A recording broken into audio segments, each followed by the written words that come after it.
दोस्तों, चाणक्य नीति के 11वें अध्याय में आप सभी का स्वागत है। चाणक्य अपने 11वें अध्याय में कहते हैं, जो दूसरों के कार्य को बिगाड़ता है ढोंगी है, अपना ही स्वार्थ सिद्ध करने में लगा रहता है, दूसरों को धोखा देता है, सबसे द्वेष करता है, दिखने में अत्यंत नम्र और अंदर से पैनी छुरी के समान है, ऐसे ब्राह्मण को बिलावा समझना चाहिए।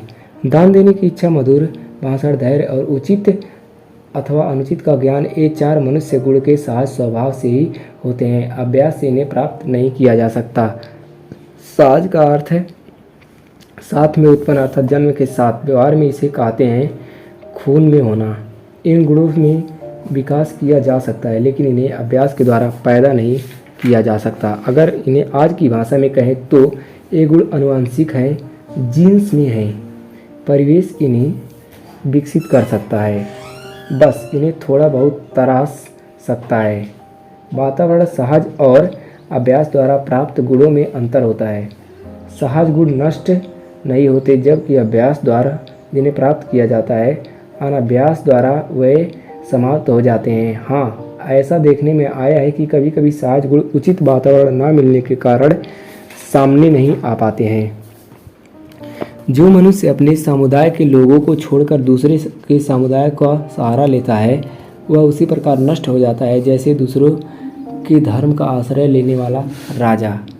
हाथी लंबे चौड़े शरीर वाला होता है, परंतु उसे बहुत छोटे से अंकुश द्वारा बस में किया जाता है। दीपक जलने पर अंधकार नष्ट हो जाता है, तो क्या अंधकार दीपक के आकार का होता है?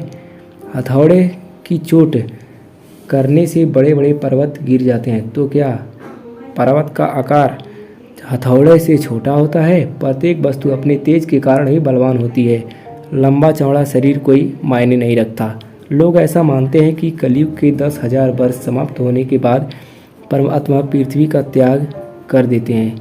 उससे आधे अर्थात 5 वर्ष समाप्त होने पर गंगा का जल पृथ्वी को छोड़ देता है, और उसके आधे वर्ष समाप्त होने पर गांव का देवता गांव छोड़कर चला जाता है। कुछ लोगों ने इसका अर्थ इस प्रकार भी किया है कि जब कलयुग की समाप्ति में 10,000 वर्ष रह जाएंगे, तब भगवान इस संसार को छोड़कर चले जाएंगे। 5,000 वर्ष शेष रहने तक गंगा का जल समाप्त हो जाएगा, और 2,500 वर्ष शेष रहने तक गांव देवता छोड़कर चले जाएंगे। कुछ लोग का ऐसा विचार है कि कलयुग में अधर्म बढ़ जाने से इस प्रकार की स्थिति पैदा होगी।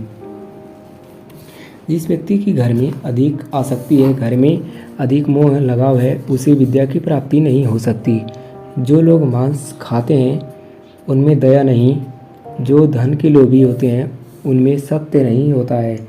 दुराचारी, व्यभिचारी और भोग विलास में लगे रहने वाला मनुष्य में पवित्रता का अभाव रहता ही है।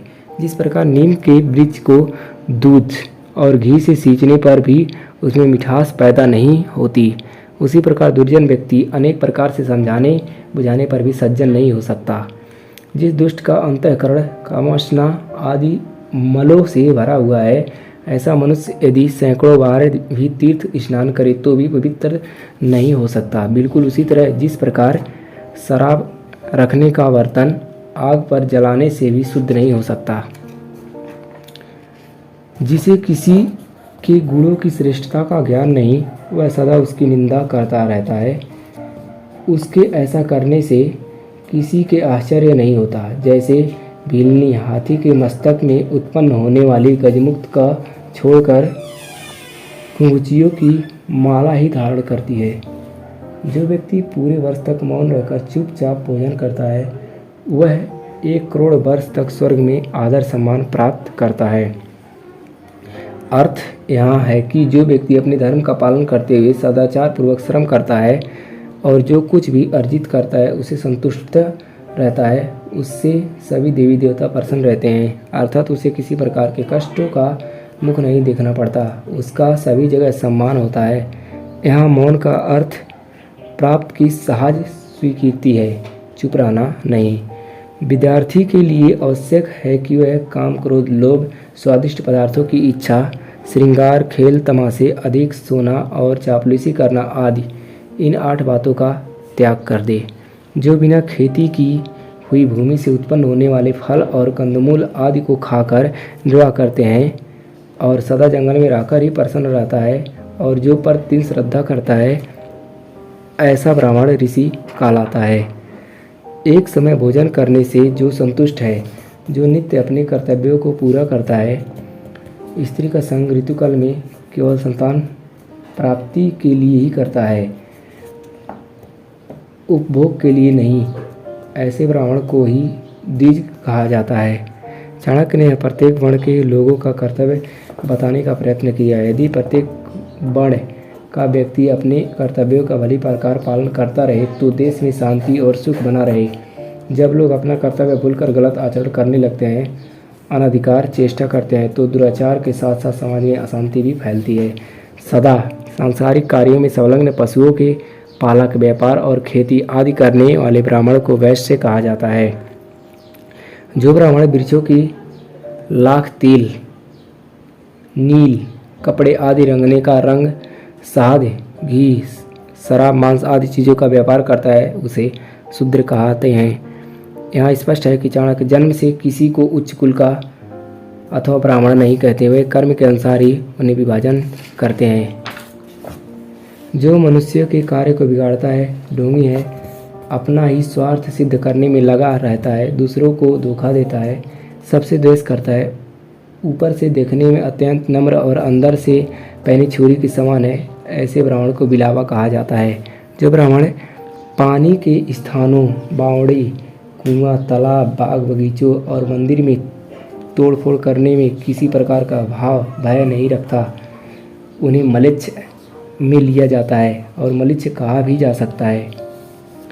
जो देवताओं और गुरु के धन को चुरा लेता है, दूसरों की स्त्रियों के साथ सहवास करता है, जो सभी तरह के प्राणियों के साथ अपना जीवन गुजार लेता है, उस ब्राह्मण को चांडाल कहा जाता है। शहद का संग्रह करने में आदर्श मधुमक्खियों को भी पश्चाताप करना पड़ता है, क्योंकि शहद का दान न करने से शहद नष्ट हो जाता है। इसी प्रकार कुछ लोग धन का दान नहीं करते और जब वह नष्ट होने लगता है तो पश्चाताप करते हैं, जबकि कुछ लोग अपने धन का दान रूप से उचित तरीके से दान करते हैं। राजा बलि, कर्ण और विक्रमादित्य दान करने के कारण ही आज तक समाज में सम्मान के पात्र हैं। आचार्य चाणक्य ने यहाँ दान का महात्म्य बताया है।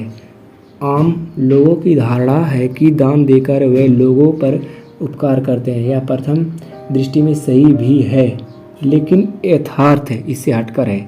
यदि दान ना किया जाए तो क्या होगा? आचार्य के अनुसार इसका उत्तर है धन का विनाश। त्याग से दी गई वस्तु नष्ट नहीं होती बल्कि बढ़ती है, जबकि संकोच से वह सड़ गल जाती है, नष्ट हो जाता है। इस नियम के अनुसार दान द्वारा दानकर्ता अपने धन की वृद्धि का मार्ग प्रशस्त करता है। इतना ही नहीं, ऐसा करने के उसके यश में भी वृद्धि होती है। इससे श्रेष्ठ सौदा और क्या हो सकता है? दान को अक्सर लोग धन से जोड़कर देखते हैं, वास्तविकता ऐसी नहीं है। अन्न का दान, विद्या दान, स्वास्थ्य दान आदि अन्य भी दान के रूप में सज्जन व्यक्तियों का धन सदा दान करने के लिए ही होता है। वे कभी उसका संचय नहीं करते, क्योंकि दान करने के कारण ही दानवीर कर्ण, महाराज बलि और विक्रमादित्य का यश आज ही संसार में फैला हुआ है। चाणक्य ने वर्णों के अनुसार कर्मों की व्याख्या की है और यह स्पष्ट किया है कि व्यक्ति जो अपने कुछ गुणों के कारण ही सदा याद किया जाता है।